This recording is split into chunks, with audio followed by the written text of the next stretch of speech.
शहजाद साहब, क्या भारत के गिर्द सिर्फ इक्तिसादी शिकंजा कस रहे हैं ट्रंप या कोई बड़ा स्ट्रेटेजिक मंसूबा है? आयशा, स्ट्रेटेजिक मंसूबा क्या हो सकता है?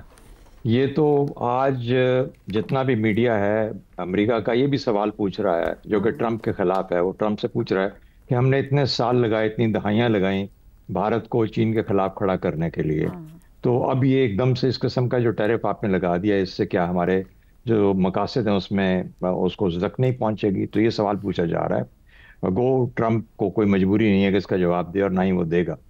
देखिए, बुनियादी बात क्या है, एक दुनिया ट्रेड के मसले में फंसी हुई है ना एक दूसरे के साथ, इसके बगैर गुजारा नहीं है।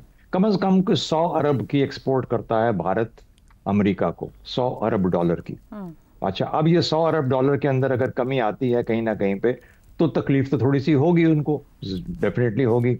और लेकिन इससे भी बड़ी बात, और ये सेटल हो जाता है कहीं ना कहीं मसला। ट्रंप साहब आए, उन्होंने दरबार में सबको बुलाने की उन्होंने उन्होंने एक तरीका ढूंढा, अपने टैरिफ्स का मामला उठाया। बेशक उसमें कुछ मामलात भी होंगे, और सब लोग आहिस्ता आहिस्ता बारी बारी उनके दरबार में हाजिर हुए और कहा कि ज़िले इलाही जैसे हुक्म आप फरमाइए।